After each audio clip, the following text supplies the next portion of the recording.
All right, welcome back to another issue of the Wolverine.com podcast with Doug Skene, Michigan's former All Big Ten offensive lineman. Looks like he just finished off a sandwich or something. Just get done with dinner. About an hour ago, yeah. There Yeah, it you was go. a busy weekend, Balas. Yeah, I'll bet. Watching a lot of film on Michigan, Indiana. Interesting game that we're going to be breaking down here. So the Big Ten's been interesting. You know what? It seems to me that you got one team that's kind of separating from the pack. At the same time, you know what? Teams are going to improve. Michigan's going to continue to improve. But let's look back real quick at that Indiana game. And I thought Indiana's strategy was sound. They came out skiing and they were going to take away the running game. They took some things away on the perimeter. What exactly did you see? Because Jim Harbaugh said, "Hey, they did that, and they were making us uncomfortable in there a little bit." We saw in the first half that Yep, Blake Corum run, that 50-yarder, was all on him. yep, Frankly, I yep. thought, and then after that, there just wasn't a whole lot of room to move. So what I noticed, Balas, is schematically, it looked like Indiana had said, we're going to take away that edge. As soon as Michigan shows any kind of flow to a front side, then they're gonna bring that front side linebacker, scrape him off the front side hard. We did not pick up that front linebacker clean, and then their defensive linemen at times are doing a nice job of just knocking us back. And from a defensive end perspective, down to the three technique, from the tackle all the way down over the guard, at times they were getting push, and we weren't getting any movement at all. We were stuck in our shoes there, or we were missing the edge of the block. We drifted a little bit wide. Somebody cut inside of us. There was a big play there in the second half where Ronnie Bell had zero angle. I think it was a 3rd and 1 play. No, it was a 4th and 1 play. I think Michigan had gone for it. I can't remember, but Ronnie Bell's lined up, and the guy he's trying to block is a full yard and a half to his inside near the offensive line of scrimmage. The ball is snapped, and Ronnie Bell has no chance to make that play. And the kid scrapes right inside and makes a tackle for loss. And Yeah, we end up, giving the ball back or punting. Didn't matter.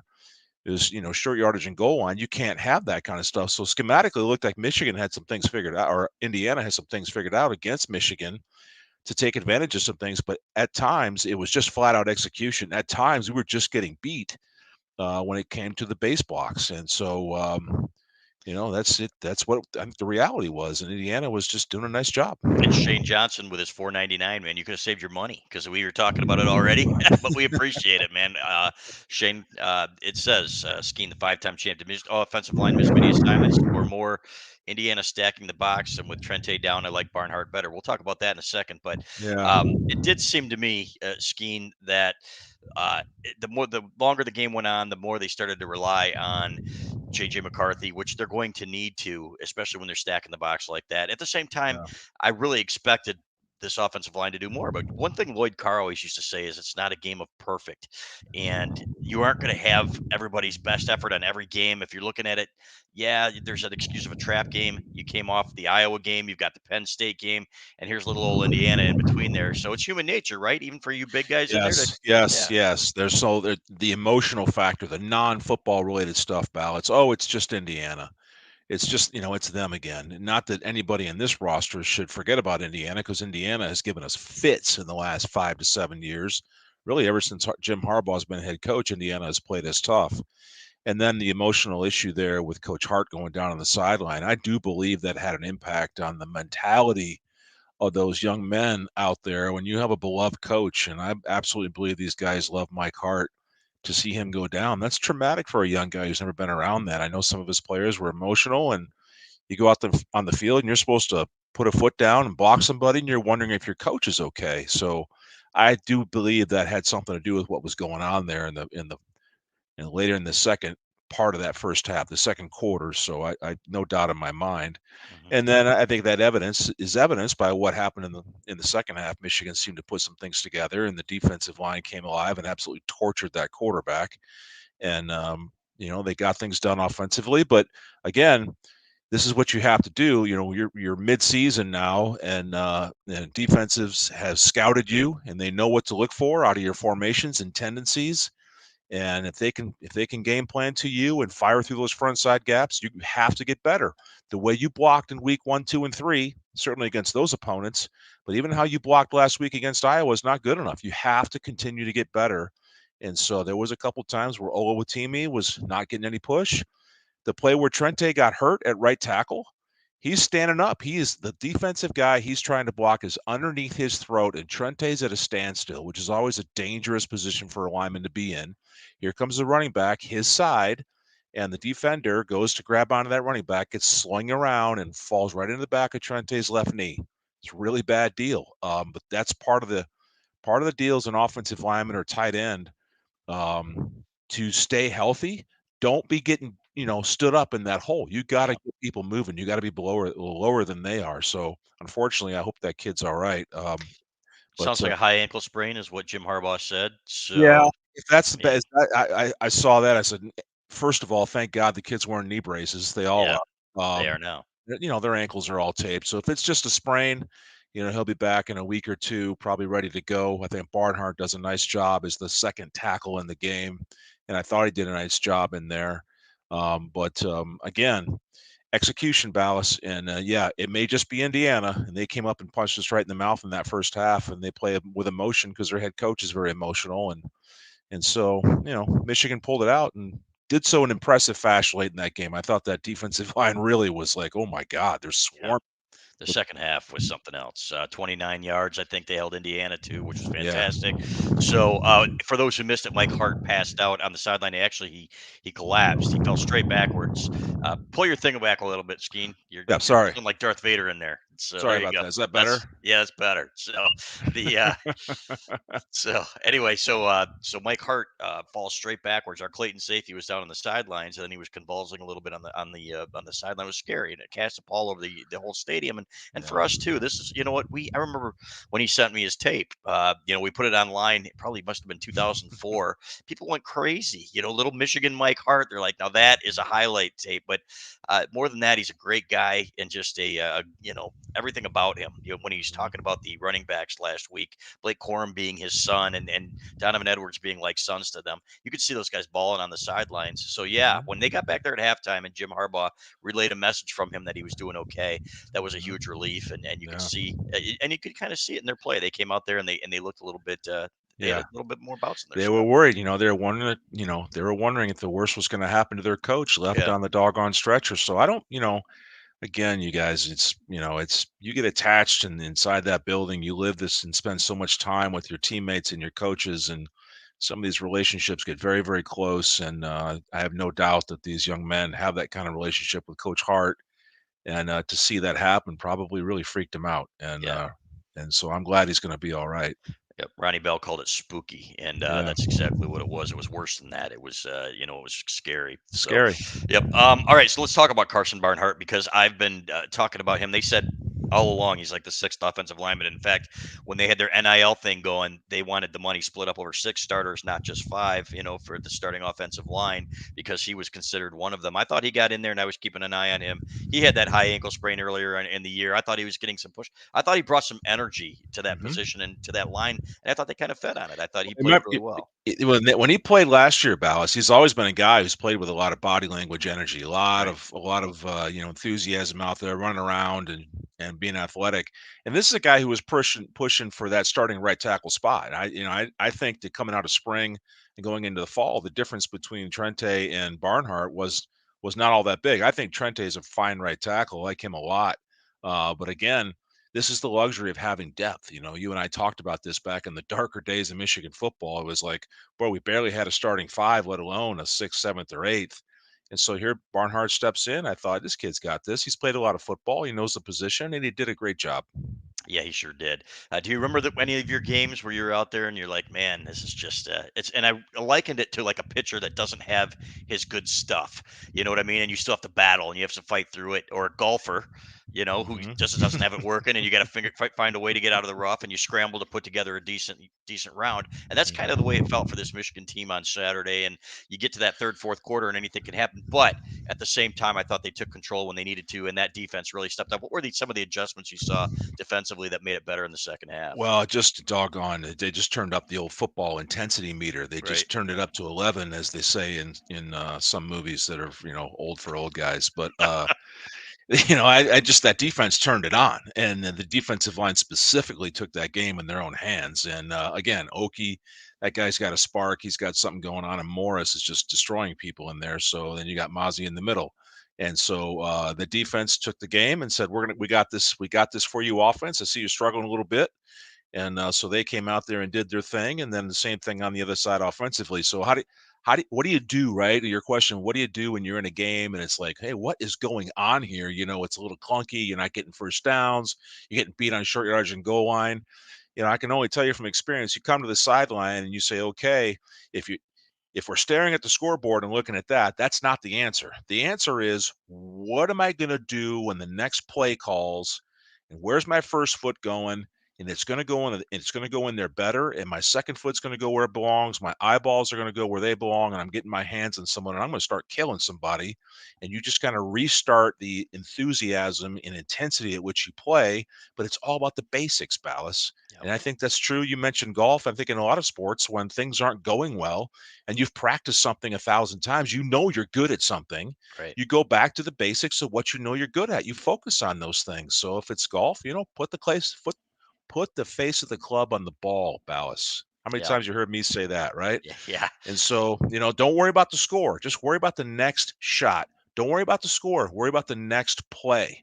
The Yep. one thing I would say from watching that football game, and I just shake my head, I mentioned the play where Ronnie Bell got beat across his face.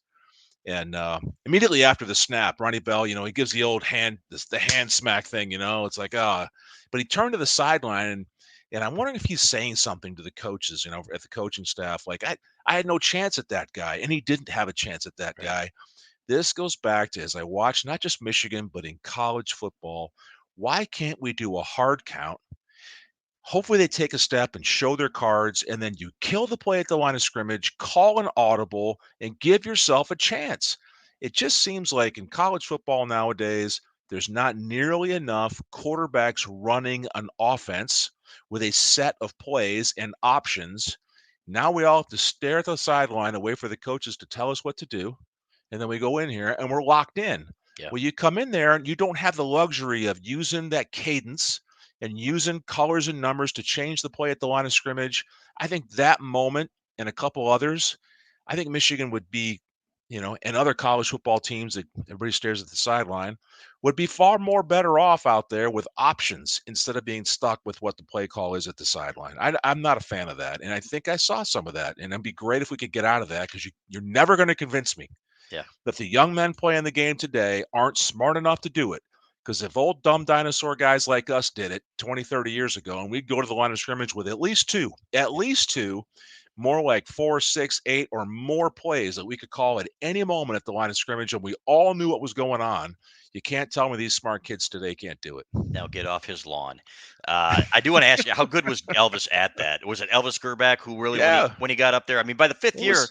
he's got to know exactly, what he's seeing, and he could just It's probably check into a play that's he knows is going to work. Absolutely. This Yeah. is, we would stand on the sideline, and there's some of the old clips with Coach Moeller, and there we're talking on the sideline. Hey, we're going to call this play, and if it's not there, go opposite, call this play, and if that's not there, you don't like it, then look to see where that defender is, or that defender. Look at the defensive line, flip the play, call the play. We had colors and numbers Hmm. for every play in our offense, and we could run them all at the line of scrimmage. And if Elvis didn't know what to do, back in the day when the backup quarterback Sean Collins came in there, Steve Everett was making the calls, because he'd look at the defense and go, "Oh yeah, I like that." And he'd go, "Whatever," he'd turn around and go, "Burger, burger, burger," or "Roger, Roger," whatever the Right. code words were. Yeah.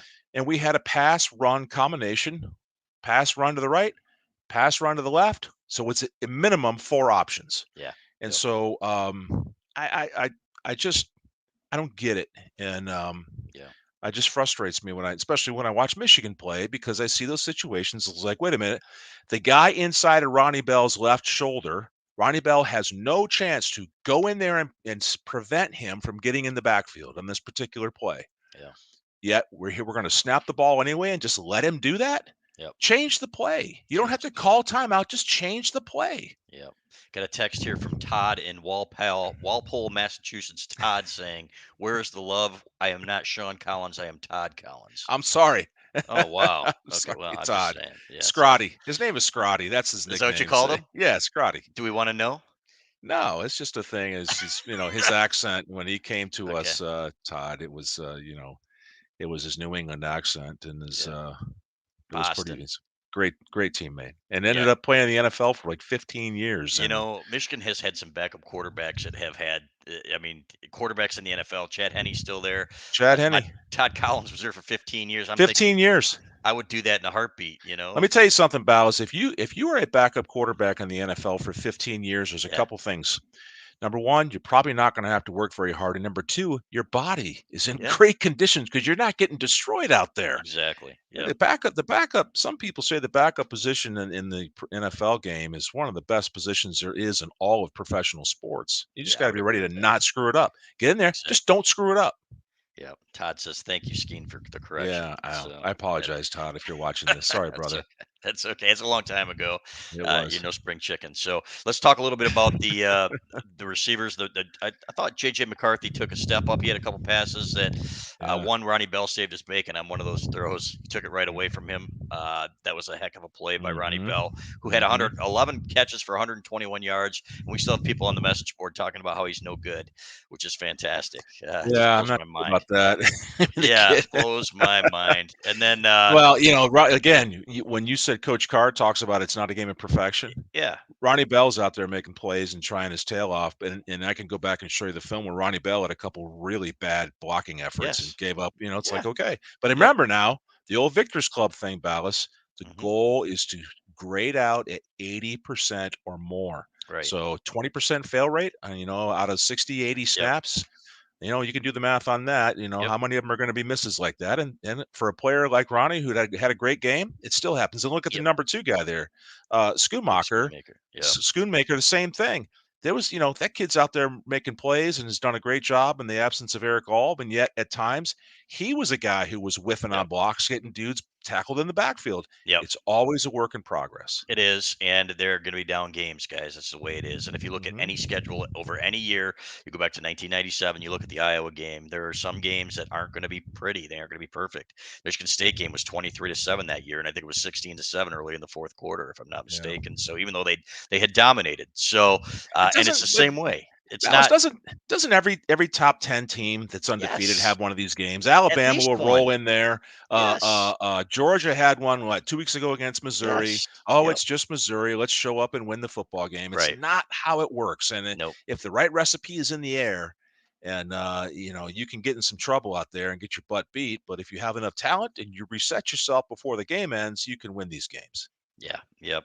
Yeah. Exactly. Michigan Morning Yeah. Star says Scooney was gold on receiving, but his blocking yesterday. Yeesh. Yeah, I Yeah. kind of agree with that. He A did not have a 100%. very good blocking day. He did No, he not. didn't. And it's like Jim Harbaugh said, this is good for us in a way. He said, okay, it keeps us humble hearts and everything else. And Ronnie Bell, best bad player we've got. Yeah. Exactly. He's Yeah, a we got a yeah. lot of those, right? Exactly. Really So I good love it. bad players. And I love Andrel Anthony finding those holes in the zones. Yeah, I think he does that better than anybody. So I'd like to see a little more of him. Cornelius Johnson with the touchdown, but he's also got to yeah, make that one catch, boy, coming out of your own end zone there. Uh, Ronnie yep, Bell saved his bacon too with a 14-yarder on third down when, yep, man, he should have had a 20-something yard gain at least. So you cannot drop those passes against the better teams on the schedule, starting with Penn State skiing. And they had a bye this week. I really don't know what to make of.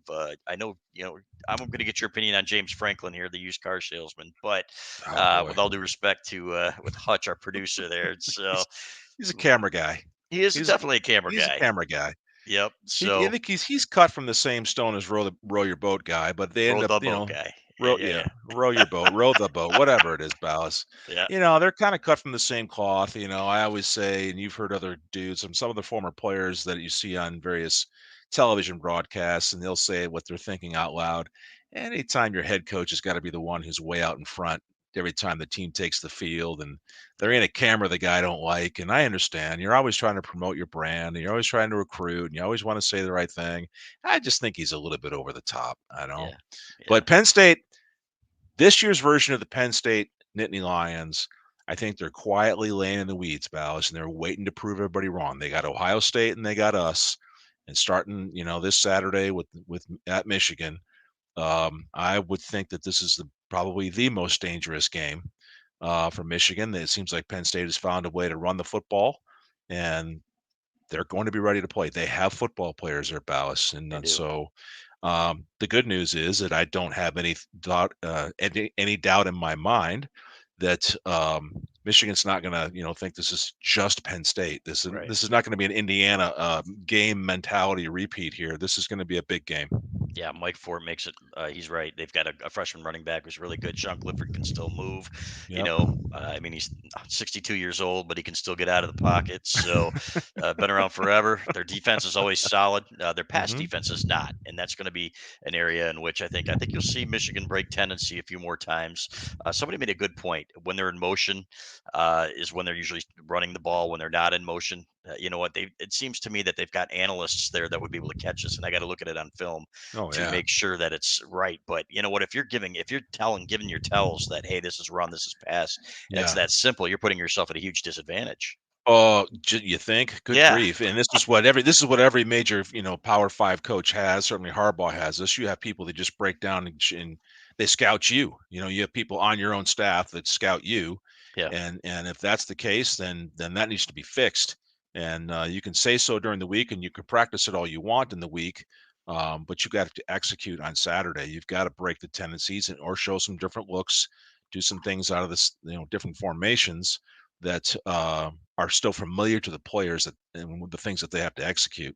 yeah. So I saw a little bit, Balas. I saw a little bit of that zone stuff come back in that football game. Hmm. Michigan got away a little bit from pulling guys. Yeah, And I think that's one of the adjustments when you see a defense who's crashing the front side of your play because they're playing your tendencies.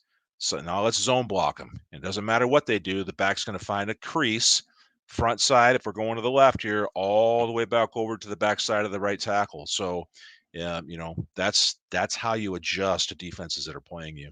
yeah. Greg Fisher makes you could drop Clifford off the Empire State Building and get up and play the next down. He's tough, man. The guy takes a beating. It's amazing. Yes. Their fan base, I think, part of them don't appreciate him. He's not a star, otherwise he'd be playing in the NFL at 26 years old or whatever he Yeah. is. But you know what? The guy gives his heart and soul to your program, and I love guys like that. And So and I respect him. he's more than capable of executing an offense, and Yes. a guy with that kind of experience is not have turnover problems, and Right. so again, this will be the biggest game of the year for Michigan, no doubt. Yep. And Brad Forney, we're going to get back to your Brian Cartwright says, "What's the impact of losing Trente?" Well, your depth goes down, right? You better hope Yeah. that Carson Barnhart stays healthy because the next man up is going to be maybe a Percy, or maybe you move Keegan out to tackle, which we saw wasn't Yeah. ideal. No, it's not ideal. So that is absolutely the right answer. So, Carson was the next tackle in, right or left. Right. And now you don't have a next tackle. Now you're moving a guy out of his most familiar spot into one of those other spots. So I think, but let's remove the injury factor if no one does get hurt. I don't think there's a significant drop off No. between Trente and Barnhart. I think the different styles, different level of athleticism. I think Trente moves really well. Trente is really good in short yardage and goal line. He likes Hmm. to grind people out of there. So, but I don't have any doubt Barnhart is more than capable. Played a lot of football, battled for the starting role, and was right there. And so here he is. It's his chance now to perform to the role, perform to the position, right? Perform to the expectation of the position. And I think he'll. Expectation is for the position. I Yeah. can't tell me how many times Michigan coaches have said that to me for a print over the And years. well, Ballas, you and I used to say, well, we'd watch some of these starting guys in there. Let's just flash back 10 years ago when Oh things were God, looking pretty do dark. we It's have like, to? yeah, Yeah. expect for the position, but it's like there's no way this dude's going to be able to pass block this guy, No. in different games. But now, because of the depth, yeah, I don't think there's going to be any problems with Barnhart at all. Yeah, and I agree with you, Tommy, that I thought he did a nice job stepping in there. He was ready to go. He did. Brad Forney brought up a point about JJ. Got to let JJ be JJ and sling it a little bit more. I agree with that now. You got to take the shackles off a little bit. It was the Cade offense in the first half. In the second half, it's like Jim Harbaugh said, they went off script, right? They started letting him do some things. He was scrambling away from pressure, and he made some pretty good decisions. One bad one, people had a tendency to, some people were blaming Ronnie Bell on that one for not getting away from the linebacker, but it was a bad throw. He didn't have enough separation, and Mhm. it is what it is. You know what? Mistakes happen. It doesn't mean he's a bad quarterback, folks, obviously. So, but mistakes happen. So, Mhm. but at the same time, you're going to need this kid to start performing to that 4 or 5 star level here, where you trust him a little bit more to make some of those throws. Well, I think as you see defenses going down back to the beginning of the Big Ten season here, and what's going on with opponents really crashing the front side of these plays that we've been running and running successfully. When they take that away from you, then you can throw the curveball and do some wide zone stuff. That's all fine and great. But ultimately, that quarterback's going to have to back people off. The safeties crept up against Iowa. The safeties, go back to the Maryland game. They were doing some things against us. And then Indiana does the same thing, finds a way. These are blueprints for your future opponents to do the same exact thing. And you're right, Balas. JJ's going to have to do some more. And we all know he's more than capable. But when he throws a bad pass every now and then, remember the 80-20 rule. Right. There is no perfect football game for these guys, and he's no exception. He just has the capability, and we have this expectation. Boy, he should be dropping 300 or 400 yards per game, and he shouldn't miss a ball ever. That's not real. Yeah. And so, but boy, he does some things that are just off the charts good. And when they roll him out and he can throw the ball on the run, I man, he's really good at that. I've been Man, is calling he for the good at waggle, man. Where's the I know. waggle? I want I to see more of that. know. The old school waggle, and there's so many The things you naked can boot, do. right? The naked Right, bootleg and, right. the Now the play I don't want flow. him turn. Yeah, I don't want him turning his back on anybody and getting No, just no, crushed. And I'll say this, Skene, that he had a play at the end of that game where they're running him, and he instead of going down, he takes a shot. And I'm like, what are you doing, kid? Get I down, well, man. in earlier in the game, he did a slide, Right. right? And And then then late in the later, game, they're up late in by the two game, he scores, and wants he takes yeah. a pop. Dude, no, Yeah. no, no. Get out of bounds. Come on. No, Exactly. stop. Just Yep. stop. You're gonna Yep. scare us. Lamar Sanders asks any news on Roman Wilson's status. Yes, we heard on the sidelines on Saturday that he could have played Saturday if they'd really needed him. Precautionary thing. So we expect him back for Penn State, which is good news. Mhm, So thanks for asking that question. I wanted to talk about the pass protection. I thought the pass protection was outstanding, as mhm. well as poorly as they run blocked at times. And part of that was because obviously they were crowding the box. I thought the pass protection was really good. Yeah, Was it that right? was. I absolutely. I Okay. don't remember any devastating hits on our quarterback. Did we give up any sacks at all in that game, Ballas? No, I don't there think was a we did. pressure or two, but Yeah. yeah, So a pressure or two. Now you're getting dangerously close to the standard, which is no one touches the quarterback ever. right. And so this Michigan offensive line against Indiana did a really nice job keeping him clean. Gives him time back there to make some decisions, find the right guy. And I think as time moves along here, if that pass protection can stay that good, then you're going to see him getting a little more comfortable and finding some more guys. And it's going to, as fans, we're going to see JJ doing more what we all think he can do, which is really sling it and fire it around and see the receivers at the second or third level instead of always just the second or first level. Right, and he did have 300 some yards, folks. So I didn't think they were giving up the deep ball. There were times again that guys weren't open, and there were times he missed receivers too. And again, folks, it's going to happen. Like I've said many times, Drew Henson wasn't Drew Henson until his third year. This kid's playing good football right now, with the exception of a bad throw here or there. So, Hmm. but I liked it. The defensive line, real quick again on that. I thought the interior guys, Mason Graham. There's a Hmm. gentleman, Do51 on Twitter, who played at Michigan. I think he played with Jim Harbaugh, who puts up these clips every now and then. The way Oh that yeah. Mason Graham uses his hands Hmm. to get off blocks Hmm. is ahead of anything I've ever seen. Again, at that age, that kid had he only had like two tackles, I guess, but at the same time, the way he's getting off blocks and the penetration these guys are getting, how much easier does that make it for these edge rushers when that pocket's collapsing like it was? It looks like everything was just caving Oh, in. again, the advantage for the offensive line is you got three guys typically in the middle to block, typically two, unless they bring a third or they loop somebody around. But quarterback is depending on his center and two guards to set the base of the pocket. So if that is collapsing back into his lap, that is you want to rattle a quarterback balance. You do that the fastest. If you got pressure off the edge, but a quarterback consistently feels like he can step up into a pocket and deliver a football, Yeah. quarterbacks can live with that. They don't like it, but they can live with it. But when this when your center and your guards are in your lap, that freaks them out because now they got to figure out which way am I going to bail out of here? What the heck's going on? I don't have any room to move, and you're looking at some big old butt cracks coming back right at you, and it scares them. And Yeah, it so can scare again, anybody. it Yeah. does, right? There's some big dudes in there. But Oh, it's again, credit to yes, this young man, this Graham kid is way ahead of his standard development for his age. yeah. He's obviously playing at a really high level, super young kid in there. It's unbelievable, really, that he's doing that well. And then when you combine that with Mozzie in there and the middle linebackers running around, Junior Colson, and these dudes coming off the edge again, I just really like this kid Oki coming in there. He's got this spark, and then with Morris continuing to get better, you can see it. We talked about it last week after the Iowa game. Yeah. These guys are getting on a roll, and they're starting to believe like, hey, we want everybody to forget about Hutch and Ajabo. This is our show now, and it's Yeah. like, you know what? They're kind They're of getting doing some there. stuff, I Ballas. They like it. are, yeah, Yep, especially in that second half. And Tommy Duncan asks, Broom and Van Bergen were comparing Graham to Mike Martin. Can you see that comparison? Mike had a wrestling background too. Yes, but I think yeah, Mason is ahead in terms of technique and yeah. fundamentals right now. And Yeah. and Mike Martin was an absolute beast from the second he got here. Be You can well, still and he see the was Ballas, and poor Mike played in a garbage defense. he I did. mean, that kid Yeah, was getting killed, and they were leaving him.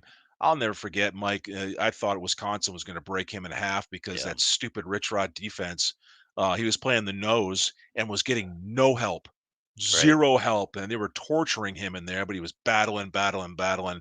Had Mike Martin been able to play in this defense, maybe the comparison is a little bit more even, but Yeah, Graham, that's a good comparison because yeah. man, Rob Martin is Renus, Rob Renus came to mind too. yep. Even though and the thing with Mason Graham when they show him on the sidelines, he still looks like he's got some of that baby fat on him. Man, he's not by any means a finished product. Mike Hasn't it? Martin, Has the kid been in Ann Arbor for a year yet? Has he no, been? No, because exactly, again, you get on to these colleges. Michigan's got this whole nutrition and fitness program for these guys. It's like now it's us old yeah, fat guys, Ballas. It was pizza and Subway. That's all we ever ate. And now these yeah, guys have a full blown nutritionists, and yeah, there's dietary plans and the off the charts strength and conditioning opportunities. Wait till this kid gets that going a year or two from now. Look out. yeah, yeah. And then, by the way, the nutrition plan in the press box Saturday was donuts for breakfast. They had chocolate chip cookies. They had Ballas, chicken what kind of sandwiches. were they like orchard, like cinnamon No, donuts, sugar these were donuts? these were fritters, and they were like unbelievable. Even Angelique was eating them, and she's like Oh, normally really? doesn't touch them, and it was just like, Yeah, that they're doesn't seem there, like her. they're free, and then you got the pop machine there, and it's just like you get out of there, and your face, you've gained 5 pounds in your face, Now, did you So have hot dogs up there too? there were Not no hot. hot dogs, hot dogs. What's it, There's in the water, the There's boiling? no, there's so there's I gotta have a shout out to Neil. Neil up at Okay, the yacht club is this great ooh, guy the that's yacht up at club.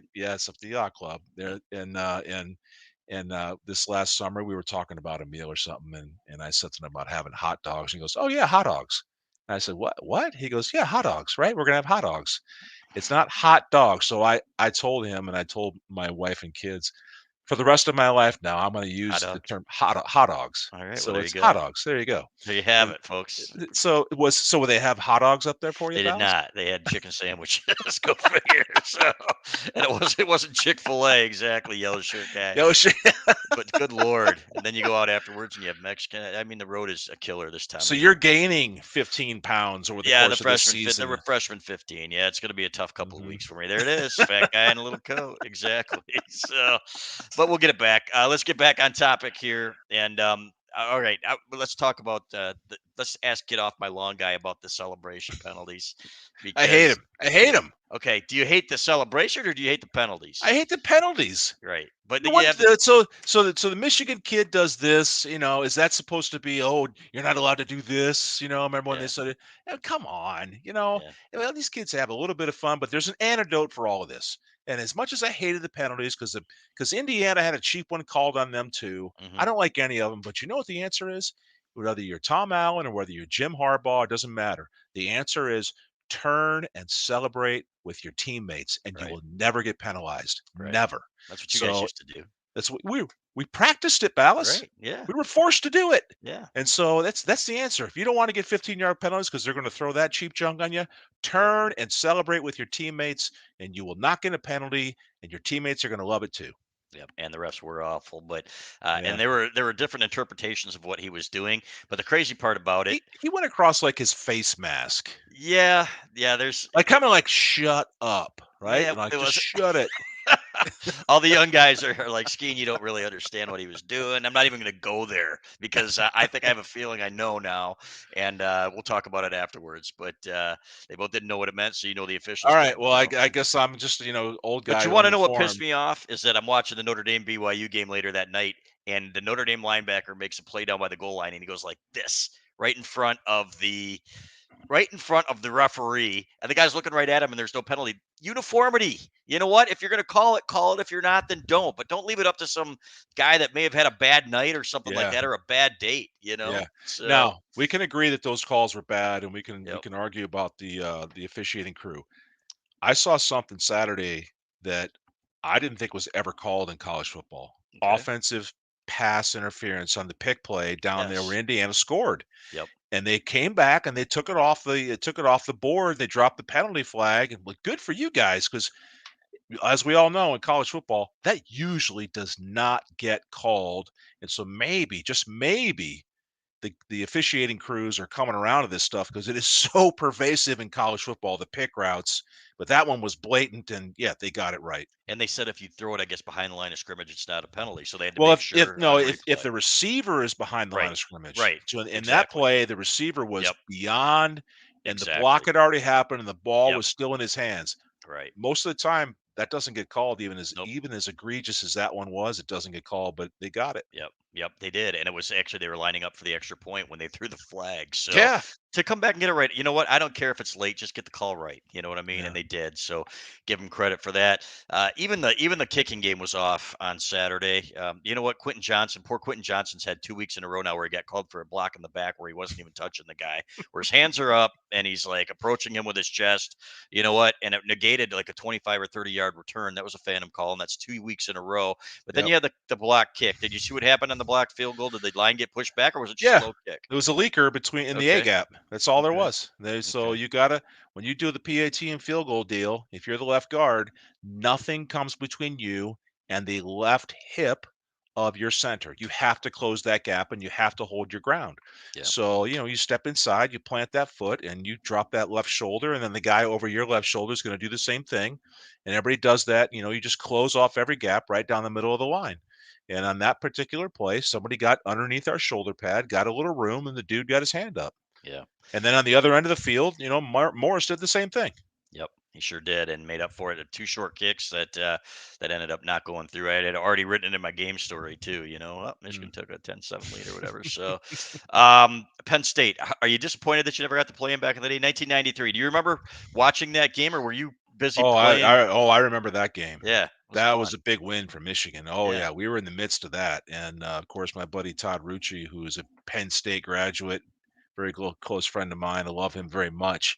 But there's been some chatter over the years with some bets, Balas, and some losing license plates on the other guy's car over the years. So I was dialed in back in the '90s when that happened. That was a big victory going out there and beating them. I wish we would have played. Of course, we wish we would have played them. We would have loved to have had a chance to go out there and shut that stadium down because we shut Yeah. every other stadium down with the exception of one. Which one was that? I don't want to talk about it. You should have. I mean, the way you guys dominated those two games and didn't have anything to show for it. It was Notre Dame, and that's why Doug is scarred. I don't want to talk So about it. yeah, that's why he's no longer Catholic, I believe. So all right, that's not true. Um, but yeah, that was a. You guys were both playing for the Patriots, 1993, the big goal line stand. They were coming off a game Michigan was in which they lost to Michigan State 17-7 and showed no life. I don't think anybody gave them any chance to go up there. And Tyrone Wheatley went absolutely nuts. I think he had That 198 was or two was the interceptions. hit in that same game, Ballas? That The was hit? 90. No, that was 97. Okay, It's yeah, yeah, that Adrian one. Taylor. All right, good, But good but grief. when you talk about Penn State and you see this team, it's clear that the Penn State of then and the Michigan of then, those programs, as anything, they evolve and they go different Mhm. directions. But you can still see the pride, the program pride, and I'm sure Oh Rucci yeah, still has it the way that you have it, and that's why yep. I would expect Penn State to come in here and give their best game. Yeah, you're not. I don't think you're gonna have any issues there with this not being a big game. A lot of juice with this one here coming in. So a lot of proud guys played at Penn State for sure throughout the decades, and Todd is one of them. But the current version of Penn State, again, we can joke around about their head coach and his love for the television camera. That's who cares about that. That's just my opinion. But the Yeah, players on the field, these guys are playing hard. They have the same aspirations and dreams as any other kid in the Big Ten right now, and they're looking down the barrel of an opportunity to take a step toward a Big Ten championship. And so. This one's got all the makings of a big one here, Ballas, and it's going to be so.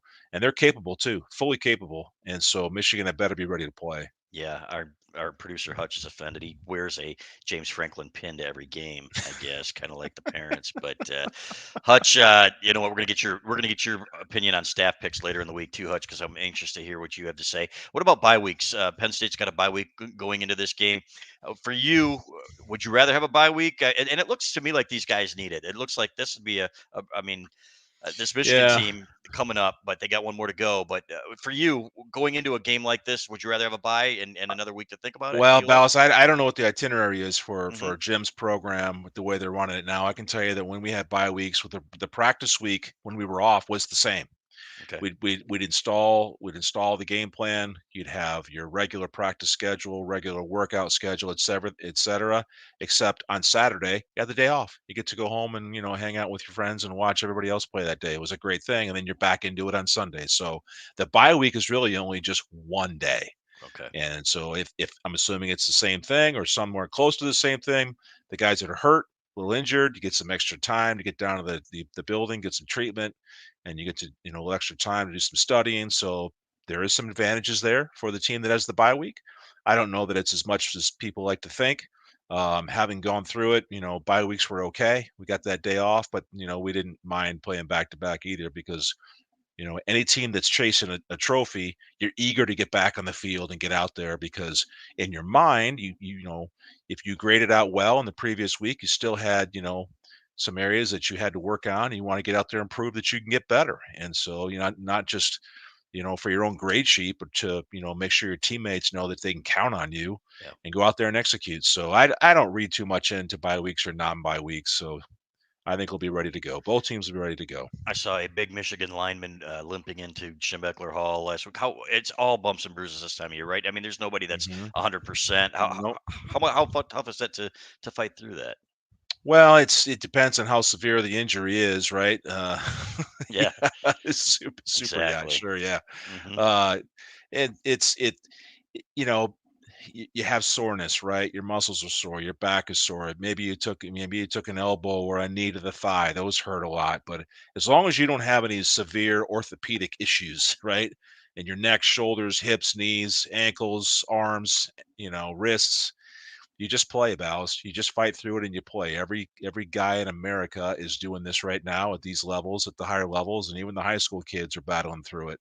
The difference now, the one major difference now, is the observations for player health has never been greater.